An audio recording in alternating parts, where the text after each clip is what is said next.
What's up, guys? Today we're going to be going over what is the best diet for you. Okay, there seems to be a lot of confusion on this topic as far as what diet is best. So be sure to pay attention, break out that pen and paper, take some notes, and let's go.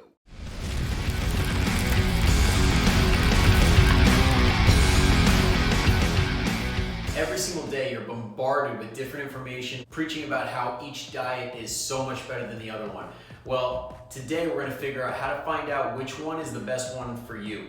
So first things first, which one is the best? The best one is the one that you can follow. All right, it doesn't matter if the diet is perfect in every way. If you personally cannot do it every single day, then there's no point. An optimal diet for one day is not as good as a suboptimal diet that gets you results that you can do for months on end and get amazing results. So, whichever one you want to do, keto, paleo, Whole30, Atkins, vegan, whatever you think excites you and makes you think I can do this, that's probably the one for you, especially if it already is kind of like how you already eat. Now, that's where we get into the trial and error. So when you find that diet that excites you, give it a try. The only way that we're gonna actually figure out what's best is by trial and error. I've personally tried a crap ton of different variations of diets, and it took 3, 4, 5 tries to get it right and figure out what worked for me. Now, you might have to do the same thing. You might not get it on the first try, but that's okay. All right, it's a step in the right direction. It's like Thomas Edison. He created the light bulb thousands of times in the wrong way, and every single time he figured out how not to do it, learning from the previous mistake.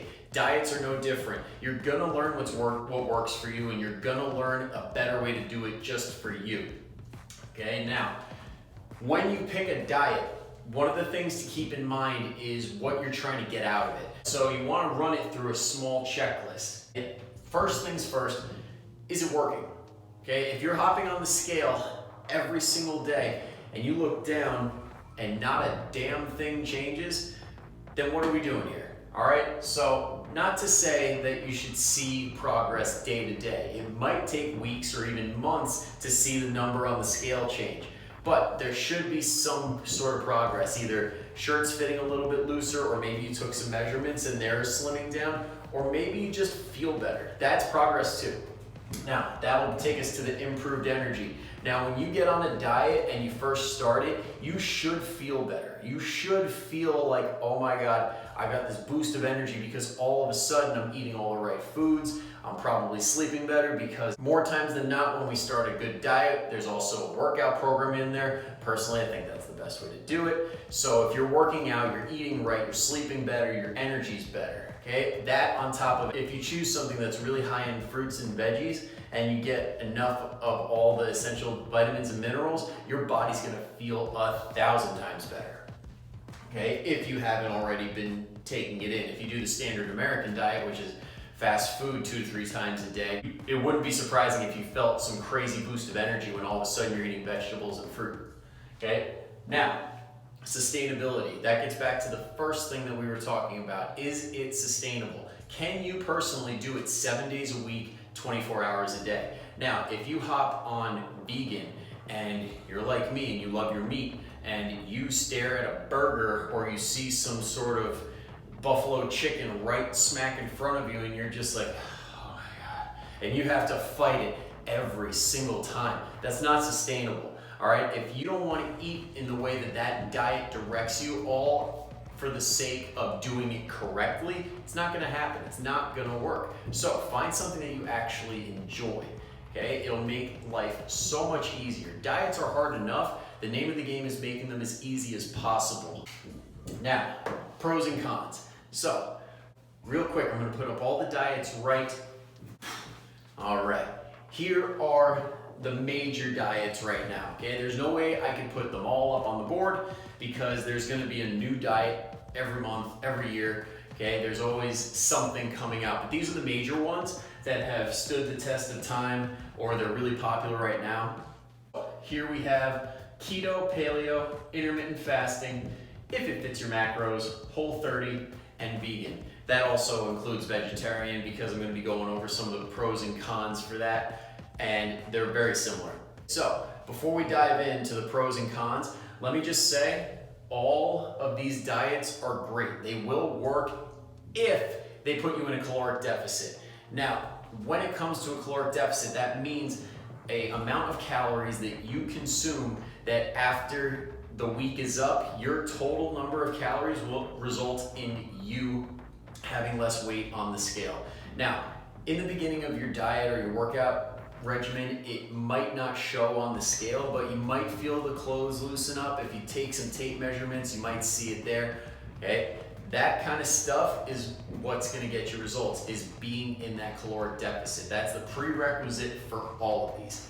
Now, that being said, pros and cons.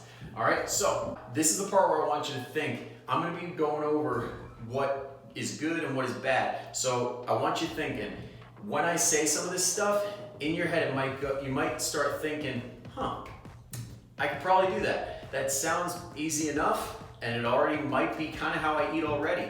Let's give it a go. Or I might say something about one of these and you're just like, hell no. Nope, not me. Okay, so keep that in mind. Sift through the options and let's get into it. For the pros and cons of keto. Keto is one of the biggest ones right now for good reason. It is probably one of the best at keeping you full. Now, when it comes to food options for keto, you're allowed protein and fat and very limited on the carbs, okay? Usually about 50 grams or less. The reason keto works so well is because it keeps you full. When you're eating nothing but protein and fat, you're eating stuff that will keep you full throughout the day. Even if you're not getting veggies in, like this stuff still will keep you full. Fat is very dense and it's very, very good at sitting in your stomach and slowing down digestion. All right, now that is a good thing, but that being said, fat is very dense in calories. So if you're eating ribeyes, if you're putting butter in your coffee, that's a lot of calories and that can add up. And it's very, very possible for somebody going keto to gain a lot of weight. All right, it's not a free-for-all. None of these are a free-for-all. That being said, that's one of the downfalls of keto. Okay, next is paleo. And paleo, I'm gonna pair it with Whole30 because they're very, very similar with the pros and the cons. Pretty much, this is a method where you can only eat stuff if you can rip it out of the ground, pull it from a tree, or kill it.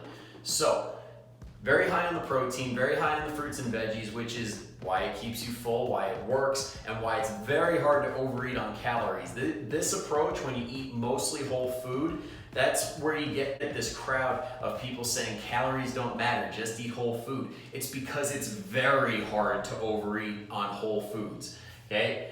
That being said, when it comes to food options, it can be tough to find food options depending on where you are. Okay? If your friends want to go to the local pizzeria, it might be tough. I mean, if they don't have a salad option or something like that, it could be tough. I'm not saying it's impossible, I'm just saying it's harder. And if you're in a situation that's very tempting, it's very easy to fall off, okay? But like I said, it can be great for keeping you full, and it also can help if you have some sort of underlying sensitivity and all of a sudden it's gone, like if you have dairy or gluten or something like that, and you're unaware of it, and all of a sudden you feel like a weight has been lifted and there's no more bloat, you're like, oh my God, I feel 1,000 times better. Boom, increased energy, you're gonna get results because all that bloat's gone. And if it's sustainable, go for it. Okay, now, next one is intermittent fasting. For intermittent fasting, it's very simple in the fact that you have this much time out of the day to get your food in, that's it. Okay, now, it can be taken a step further and it can be combined with other options. Like you could do intermittent fasting with keto, very possible, but let's just talk about the timing. All right, so intermittent fasting, you pretty much take a chunk out of the day, whether it be 8 hours, 6 hours, or you could even fast for a couple days and then have a full day of eating. There's a ton of different ways to do it. But with that being said, let's say you have like an 8-hour window. You don't eat for 16 hours out of the day. Then let's say you skip breakfast and it's about noon. You start the day off with lunch and then you eat until 8 o'clock. That doesn't mean you're continuously eating, that just means that's when you're allowed to eat. You can have 1, 2, or 3 meals, whatever you prefer, as long as we're staying in that caloric deficit. Now, one of the downfalls is that with intermittent fasting, it can create some hunger in the beginning, especially in those first couple weeks, which might lead to overeating. Because if we're not controlling our quality and quantity of food, it can be very easy to eat too much when intermittent fasting. I have had clients that think it's a free-for-all and eat their chicken parm, chips, everything in that little window. I'm pretty much negating the fact that they didn't eat for 16 hours out of the day. At that point, they were probably better off just eating a breakfast because they wouldn't have been as hungry. That being said, the hunger will go away. It just comes down to your body getting in a rhythm and getting used to it. So there is that brief adaptation period where your body has to get used to the fact that it's not getting food in. So once you push past it, your body will regulate and then you won't be as hungry in the morning or at night. Next, we have if it fits your macros. This one is pretty much all about if it fits in the calories, if your protein, carbs, and fat match up, you're good to go. You could eat donuts, you could eat salads, you could eat whatever you want as long as it fits in. Now, that being said, if you eat nothing but donuts, french fries, all that crap, you're gonna feel like crap. And when you feel like crap, you're gonna wanna eat more crap. And then all of a sudden, those calories, those numbers, maybe you don't log it in. Maybe you don't add that into your journal and all of a sudden you're hopping on the scale and not seeing results because you're eating more than you're journaling or you're underestimating what you're eating. That's another con of if it fits your macros. If you underestimate what you're typing in, if you don't use a scale and you're just eyeballing it, it's very, very possible that you're gonna eat way too much. It's great when you're in a pinch or when you're out with friends and you gotta make something fit when you're good at it. It's really, really helpful in that. Or if you're very bad at sticking to traditional diets where you can't eat salads all day, you need that little something, that little piece of chocolate or that one pizza night with the kids, this is probably for you. This is the one I personally use and am most familiar with because I'm a former fat kid. I love all the bad stuff. So if you're that type of person that just needs a little something or you need that one night, this is probably for you. Now, Whole30 we talked about with the paleo, pretty much the same pros and cons. And then the last is vegan. Now this one has gained a lot of popularity recently because of the documentary Game Changers and a lot of different stuff coming out about the option of going vegan. Now, whichever way you sway as far as the whole ethics are concerned, that does not matter when it comes to all of this. All right, this is solely about getting results. And vegan is a very viable option when it comes to losing weight. All right, if you do it correctly. Now, when you go vegan, it's pretty much cutting out any animal products. So you're cutting out especially meat, dairy, and there's probably a bunch of other stuff that I'm missing. I'm not that familiar with it, but it can help if it falls in line with your ethics. If you think that you can stick to that all the time, go for it. That being said, it's kind of like with paleo and Whole30, when you go out to eat, sometimes it can be pretty challenging finding something that's vegan friendly. All right, you might have to stay at home and cook for yourself more times than not. And if that's okay with you, by all means, go for it.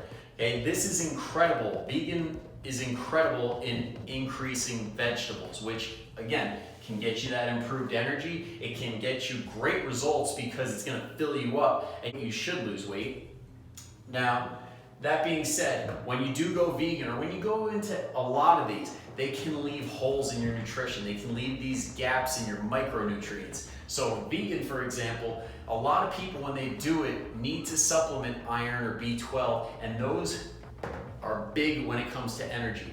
Now, when you go keto, you might have to supplement stuff that you're missing when you don't eat vegetables. All right, when you do, if it fits your macros and you go with a very loose approach where you're kind of eating these protein bars and fast food and you're making it work, but all of a sudden when you open MyFitnessPal and you see the section with the vitamins and minerals and you're way off, it's not surprising. Okay, so with any of these, you got to make sure that you're checking all the boxes, you're covering your bases as far as micronutrients are going, because that can play a big role. All right, so I hope we went over everything in detail. I hope that you came out of this thinking of either one or two of these that you want to try. From this point, go ahead, give it a try.